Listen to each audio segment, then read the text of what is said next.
कल्पेश भाई आइए इधर, ये कुर्सी है इंट्रोडक्शन वाली, इंट्रोडक्शन की चेयर है। आओ आओ इधर आओ। आइए आइए। मुझे उस समय ध्यान में था, पर मुझे लगा ये आते रहे तो शायद सभी को पता होगा, लेकिन अभी लग रहा है कि हो सकता है सबको नहीं भी, है ना।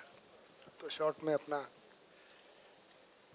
कोई कोई प्रश्न है तो भी पूछ सकते हैं, क्योंकि सबसे ज़्यादा समझदार हम में यही है। हम लोग चारों क्लासमेट रहे हुए हैं। हाँ। साथ साथ में हमने अध्ययन किया। हाँ, और हमने पाया कि हम सब में जो समझदार रहे वो ये रहे, ज़्यादा बोलते नहीं है लेकिन गोल्ड मेडलिस्ट थे हमारे बैच। लेकिन बोलते कम है। तो आपको कोई अगर डिफिकल्ट क्वेश्चन पूछना है, देखिए हम तो आसान का जवाब देंगे।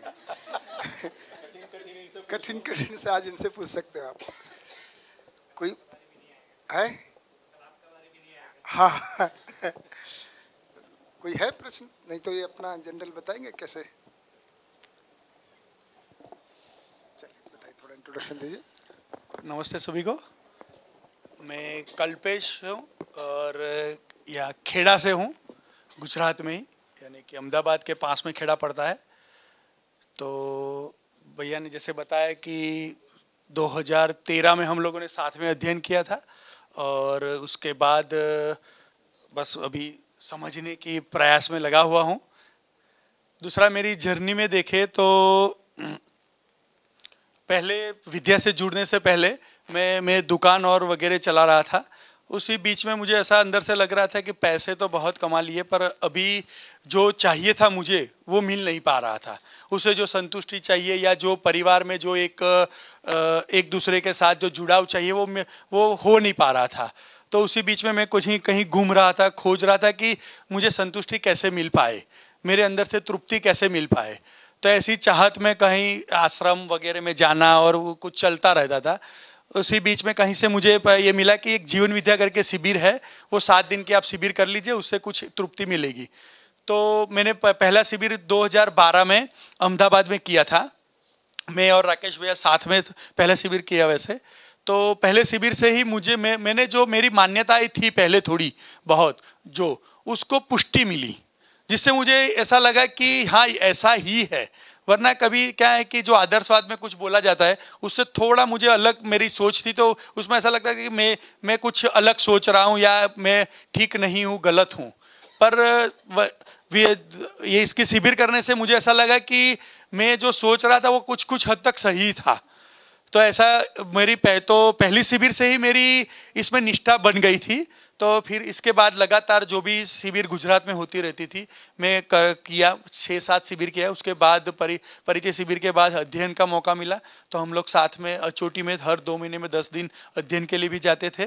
और इस बीच में मुझे ऐसा लगा कि जो मैं व्यापार या और जो कर रहा हूँ वो ठीक नहीं है, मुझे वो स्वीकार नहीं होता था।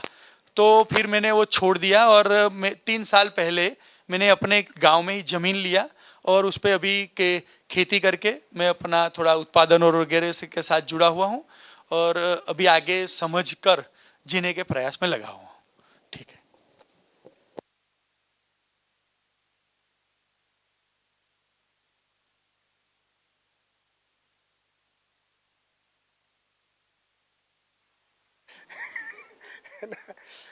सीमा दीदी कुछ ऐसा ही कह रही थी योगिता बहन को कि ये भी कुछ कर नहीं पाए। सही बात है, ये कुछ ऐसे ही लोग हैं। कई बार ऐसा है हमारे शिविर में, लोग आके बोलते हैं कि हाँ आप सब तो ऐसे हैं जिन्होंने थोड़ा पैसा इकट्ठा कर लिया और पैसे से पेट भर गया है ना, और फिर सोचते हो कि अभी संतुष्टि नहीं मिल रही है। तो वैसे भी लोग मिल जाएंगे ना, लेकिन ऐसे भी लोग मिलेंगे जिनके पास बिल्कुल बहुत पैसा नहीं है ना। तो जैसे कल अनिल भाई बात कर रहे थे कि बस्तर में, छत्तीसगढ़ में कई बार शिक्षक आते हैं, हमको ऐसा लगता है यार इनको क्या जीवन विद्या की ज़रूरत है अभी तो पहले, लेकिन वो बड़े अच्छे से, है ना, हमको लगता है थोड़ा खाने कमाने पे ध्यान दें, है ना। बहुत सारे नवयुवक आ जाते हैं कि हमको नहीं करना है। तो ये बात ऐसी है क्योंकि आवश्यकता तो सबकी है ना। लेकिन यहाँ से जो हम सब लोग निकले हैं, थोड़ा ठीक है, हमने जॉब किया, राकेश भाई ने व्यापार किया, उन्होंने कुछ जॉब किया, इनकी दुकान थी उस तरह से, तो घर में जो भौतिक आवश्यकता है उसका एक लेवल का तृप्ति थी, ऐसा कह सकते हैं। परंतु ये अगर सभी की यात्रा देखेंगे तो कहीं ना कहीं ये रहता है कि जैसे बच्चा है जन्म से ही जिज्ञासु होता है, और वो जिज्ञासाएं क्या है, सूक्ष्म इच्छा बनकर बनी रहती है। उनको कोई वातावरण मिल जाता है तो तुरंत से एकदम वो पोषित हो जाती है और वो निकल के आता है। मूल कारण तो ये है, जिसको दर्शन में बोला गया है संयोग, है ना। कई बार वातावरण नहीं मिल पाता है, कई बार, है ना, वो जो संस्कार हैं, जो प्रवृत्तियाँ हैं, वो नहीं हो पाती हैं, उनको पोषण नहीं हो पाता है। तो ये मानव की मूलभूत आवश्यकता है, क्योंकि कोई भी बच्चे को अध्ययन देखेंगे तो उसको अमीरी गरीबी से कोई मतलब नहीं होता है। चाहे बच्चा गरीब के यहाँ पैदा हो, चाहे अमीर के यहाँ पैदा हो, सवाल तो सारे ही पूछते हैं। सवाल का पूछने का बस इतना ही हुआ कि अमीर वाला कार क्या है ये पूछेगा, वो बोलेगा बैलगाड़ी क्या है, मतलब जो दिखाई देगा सवाल वहीं से आएगा। वो कौवा पूछेगा, है ना, वो हो सकता है अगर डॉगी पाला हुआ है तो डॉगी पूछेगा, है ना। जो भी अपने वातावरण से, तो जिज्ञासु तो हर बच्चा होता है जन्म से ही, न्याय का याचक, सही कार्यव्यवहार का इच्छुक, ये सब रहता ही है, सत्यवक्ता, ये बच्चे की मौलिकता है, हर मानव के बच्चे की मौलिकता है। तो हम सब में ये कॉमनलिटी दिखाई देगी कि कहीं ना कहीं संयोग से हम इस वास्तविकता के, इस वस्तु के जो मध्यस्थ दर्शन है उसके संयोग बना कि उसके सानिध्य में आए, और जो हमारी जिज्ञासाएं थी वो, उनको कुछ रास्ता मिला पूरी होने का, कि यहाँ पे जिज्ञासाएं अब पूर्ण हो सकती हैं। तो एक ये कॉमन यात्रा तो ये है। ऐसे ही कल्पेश भाई की भी है, पर इन्होंने और साहस किया कि जैसे हम लोगों ने चलो एक काम तो छोड़ा, पर अभी हमने खेत खरीद के रख लिया, इन्होंने खेती शुरू कर दिया है।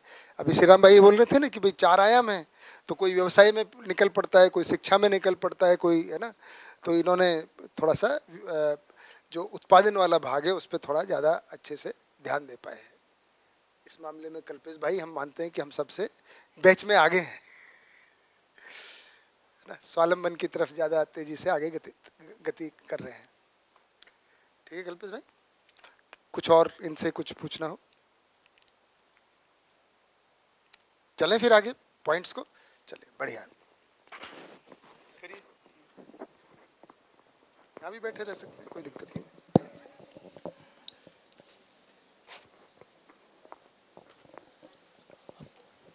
यथार्थता, वास्तविकता, सत्यता, तो ये तो लगभग हो गया ना लगभग। तो जैसे फिर से बात करते हैं, यथार्थता कैसे कह रहे हैं कि जिसमें जो अर्थ है, ठीक है, तो यथा अर्थ की बात है।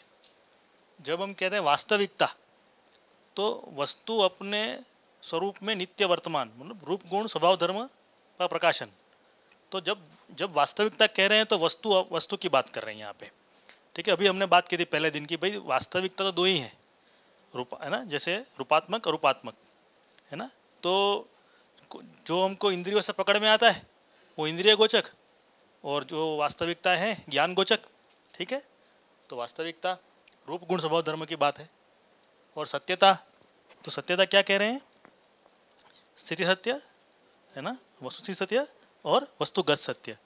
तो सबसे पहले तो स्थिति सत्य क्या है, सत्ता में संपृक्त प्रकृति को ही हम कह रहे हैं स्थिति सत्य। फिर वस्तुगत सत्य क्या कह रहे हैं, तो रूप गुण स्वभाव धर्म की बात कर रहे हैं वस्तु का, है ना। तो वो वस्तुगत हो गया। जब हम किसी इकाई का रूप गुण स्वभाव धर्म की बात करेंगे तो वस्तुगत चला जाएगा। अब जब कह रहे हैं कि वस्तु स्थिति सत्य, तो वहाँ पे हम देश दिशा, है ना, कोण का प्रकाशन की बात कर रहे हैं, है ना। तो वो वस्तु स्थिति सत्य हो गया। तो इस तरह से सत्यता की जब बात करते हैं तो ये तीनों चीज़ें हम कह रहे हैं, इस अर्थ में सत्यता की बात है। तो यथार्थता, वास्तविकता और सत्यता के बारे में हमने बार बार हम इस चीज़ को और दोहराएंगे। तो ये कहने का तो एक ही जगह जा रहा है कुल मिला, ये संपूर्णता है। हाँ, इससे संपूर्णता इंगित होती है, ठीक है ना। तो हाँ,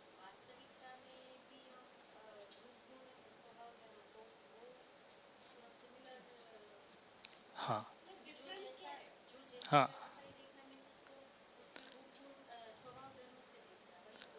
हाँ, मतलब यथा अर्थ, तो हम वहाँ अर्थ की स्पष्टता की बात कर रहे हैं कि भाई जो जिस अर्थ में है वो मेरे समझ में आया है, ऐसा बात कह रहे हैं। वहाँ फिर इकाई का अध्ययन का पूरे बात कर रहे हैं। जब हम कह रहे हैं कि वस्तु की बात कर रहे हैं ना, तो उसमें रूप गुण स्वभाव धर्म पूरा डिटेलिंग कर रहे हैं हम वहाँ पे, वस्तुगत।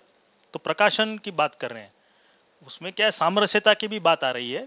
अगर परिभाषा में देखेंगे तो सामरस्यता कह रहे हैं उसमें, है ना। तो ये सब राकेश भाई को और जोड़ना आप ऐड कर सकते हैं इसमें यथार्थता और वास्तविकता में। जैसा अभी श्री राम भाई आए थे ना, तो अंजू दीदी ने बोला कि कठिन कठिन शब्द लग रहे हैं, तो उन्होंने कहा था कि इस दर्शन में किसी एक वस्तु के लिए बहुत सारे शब्द दिए हुए हैं, एक ही वस्तु को बहुत सारे अलग अलग शब्दों से कहा गया है। तो जो शब्द ठीक पकड़ में आता है उसको अभी रखें और बाद में फिर कुछ शब्दों को अलग करें। वैसे ये भी एक सीक्वेंस है, यथार्थता, वास्तविकता, सत्यता। ये क्या चीज़ है, तीनों किस चीज़ से इंगित हो रहा है? तो जैसे इसमें एक शुरू में एक दिया हुआ है, मतलब ये मानव व्यवहार दर्शन में, कि व्यापक सत्ता रूपी शून्यावकाश में अवस्थित अनंत ब्रह्मांडों में से एक ब्रह्मांड में अंगभूत इस पृथ्वी पर रहने वाले मानव, है ना। तो जैसे योगिता दीदी हैं, अब इस पूरे व्यापक सत्ता में योगिता दीदी को कैसे पहचानेंगे?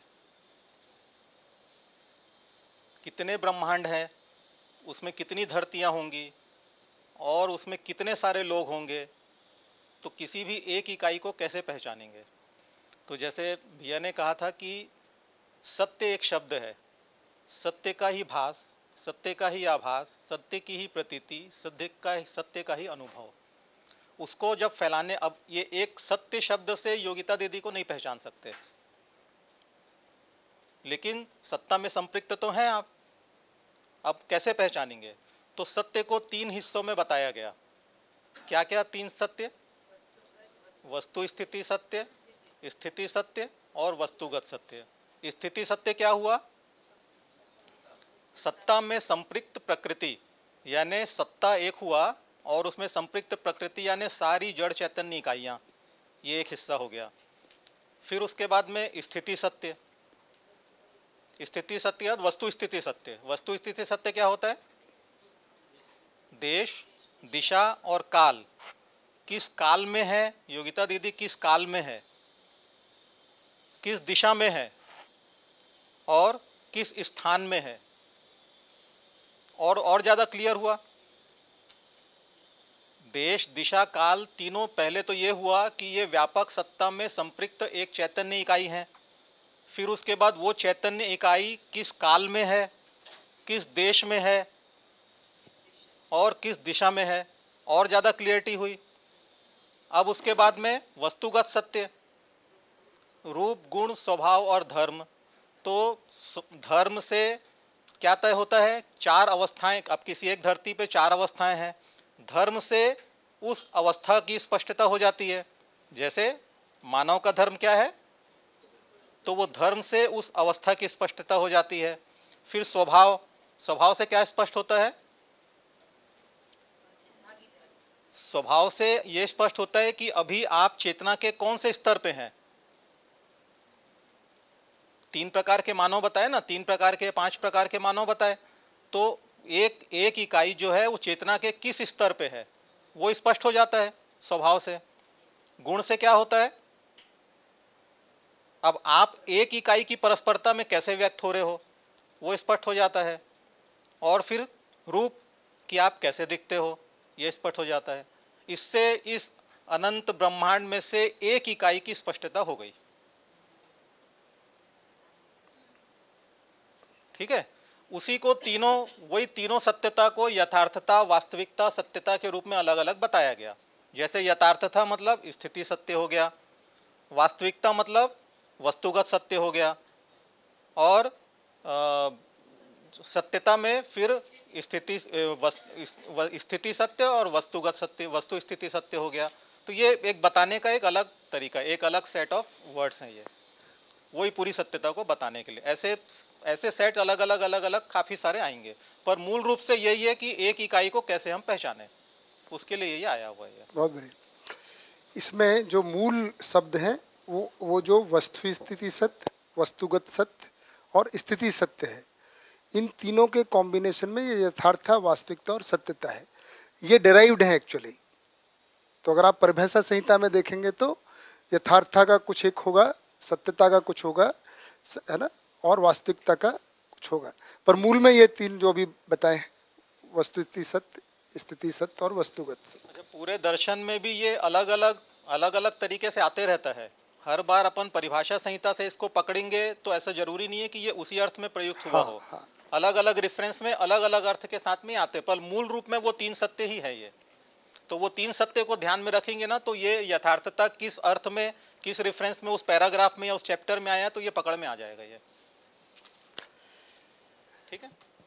अच्छा, एक और बात आएगी कि ज्यादातर ये तीनों एक साथ आएंगे, अधिकतर यथार्था, वास्तविकता, सत्यता। तो क्या कह रहे हैं फिर, तीनों सत्य यानी पूरा का ही वर्णन एक साथ कर रहे हैं, संपूर्णता का। अगर तीनों आते हैं तो मतलब संपूर्णता की बात हो रही है। अकेला कोई आता है तब देख सकते हैं कि वो किस इकाई का किस जगह पर आ रहा है ना। और कई बार दिशा, जैसे भैया ने बताया, एक तो लोकेशन की भी बात आती है, कई बार वो विकास क्रम में किस तरफ है, ह्रास की तरफ है कि विकास की तरफ, चेतना का स्तर से भी दिशा का वो बताते हैं कि, है ना। इतना बस इसका वर्णन है। ठीक है।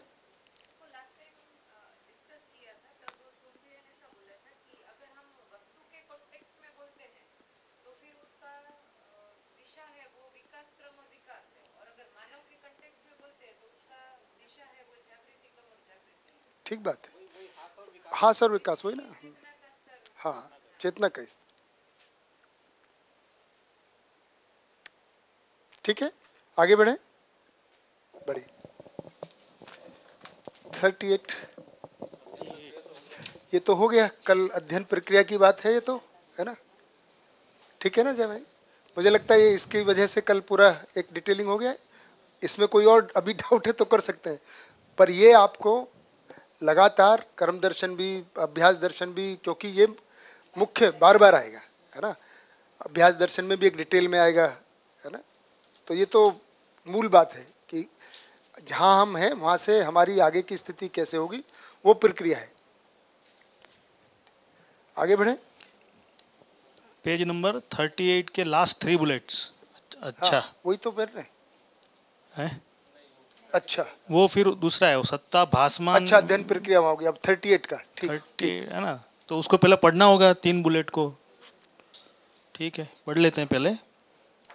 अच्छा, ये तो पहला बुलेट है, ज्ञानावस्था की चैतन्य इकाई का जड़ शरीर प्रत्याशा के फल को शब्द, स्पर्श, रूप, रस, गंधेंद्रियों द्वारा पाए जाने वाली प्रवृत्तियों में से पुष्टि पक्ष को ग्रहण करता है। इन प्रवृत्तियों में जो कला पक्ष और ज्ञान पक्ष है, उसका आस्वादन सुख के रूप में चैतन्य पक्ष ही करता है। चैतन्य पक्ष के जागृति का जो कारण है उसे संस्कार संज्ञा है। और आगे पढ़ लेते हैं, जड़ पक्ष के परिणाम का जो कारण है उसे अध्यास या वंशानुक्रम संज्ञा है। ठीक है। और तो ये पूरी बात किस कॉन्टेक्स्ट में लिखी है ना, कि चैतन्य इकाई पक्ष की जागृति का कारण है, उसके बारे में ज़्यादा यहाँ है। और ये लिख रहे हैं कि आस्वादन जो है वो चैतन्य पक्ष ही करता है। ठीक है ना। एक ये तो शब्द, स्पर्श, रूप, रस, गंधेंद्रियों द्वारा जो हमको, है ना, हम जैसे कि हम क्या कह रहे हैं कि शब्द, स्पर्श, रूप, रस, गंध जो है वो ज्ञानेंद्रियाँ है। तो ये अब ज्ञान के अर्थ में है एक्चुअली, ये पकड़ में आना चाहिए। तो शब्द, स्पर्श, रूप, रस, गंध का हम सदुपयोग करेंगे, है ना। और यही चैतन्य पक्ष जो है वही ग्रहण करता है, पुष्टि, है ना। अगर रास है तो फिर स्वयं को शरीर मान के जीते हैं, तो फिर वो तो रास है।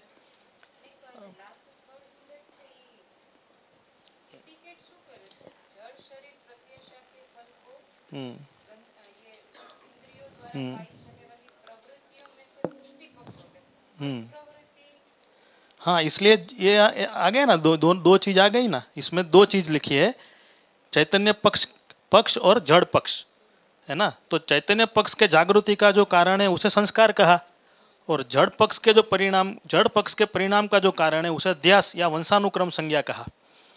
तो इसमें से हमें समझना ये है कि जो चैतन्य इकाई का जड़ शरीर है ना, वो प्रत्याशा के फल को शब्द, स्पर्श, रूप, रस, गंधेंद्रियों द्वारा पाए जाने वाली प्रवृत्तियों में से पुष्टि पक्ष को ग्रहण करता है। इसलिए उसको स्पष्ट किया कि आस्वादन सुख के रूप में चैतन्य पक्ष को ही समझ में आता है। अभी नहीं, अभी ठीक। हाँ, तो वही है ना कि इन प्रवृत्तियों में जो कला पक्ष और ज्ञान पक्ष है उसका आस्वादन सुख के रूप में चैतन्य पक्ष ही करता है। तो ये जो पहले ये समझना होगा कि ये जो शब्द स्पर्श रूप रस गंध है ये ज्ञानेंद्रिया है। अब ये ज्ञान के अर्थ में है, ये पकड़ना होगा। और अच्छा, ये सुख सुख चाहता कौन है? चैतन्य पक्ष। ठीक है, तो इसको समझाया। फिर जड़ पक्ष के में जो जड़ पक्ष में जो क्रियाकलाप है वो अध्यास की बात करें, वो वंशानुगत क्रियाकलाप की फिर स्पष्टीकरण किया आगे। तो अध्यास को भी हम समझेंगे, लेकिन कुल मिला के जैसे कि चैतन्य पक्ष में जागृति का जो कारण है उसे समझना है एक्चुअली। जैसे अभी हमने चर्चा किया कि देखिए, अब जब ये बात है तो कह रहे हैं कि आहार निंद्रा भय मैथुन से हम शुरू करते हैं। तो आहार निंद्रा भय मैथुन भी ज्ञान है, शब्द स्पर्श रूप रस गंध भी ज्ञान है, उत्तेषणा वित्तेषणा लोकेषणा भी ज्ञान है, और उपकार भी ज्ञान है। तो इस अर्थ में पुष्टि को हम जाएंगे धीरे धीरे ऐसे। हाँ, ये पूरी जो ज्ञान के अर्थ में पूरा किया है, तो सारा ज्ञान ही है एक्चुअली। ठीक है, तो चैतन्य पक्ष में जागृति का जो कारण है ना, वो संस्कार पक्ष कहा उसको फिर। ठीक है, और राकेश भाई और कुछ आपके ध्यान में आया तो? इतना मेरे समझ में आया। आप बोलिए।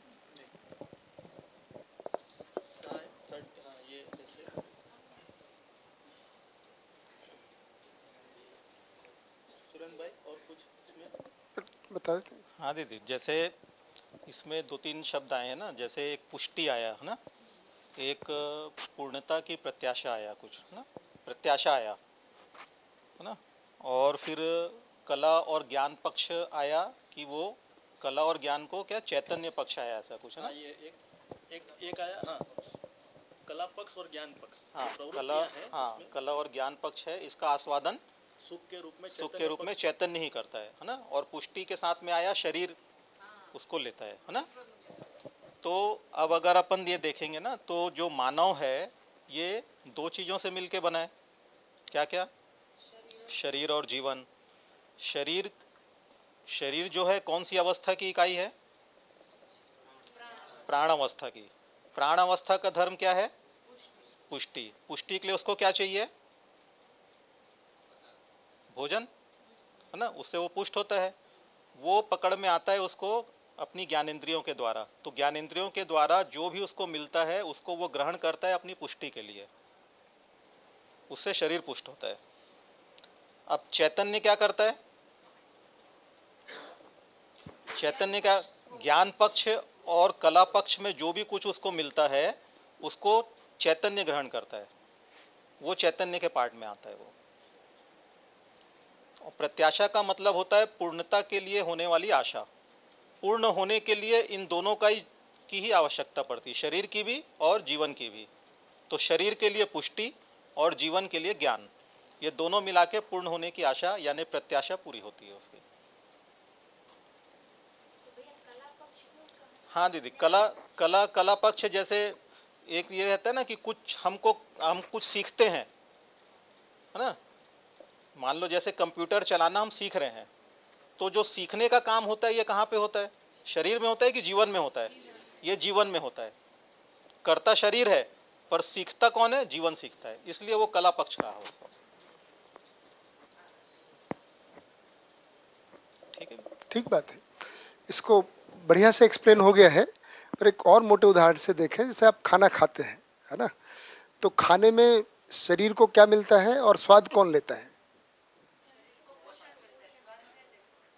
जो भी कला पक्ष है, शरीर को कला पक्ष से तो मतलब नहीं कि आपने खाना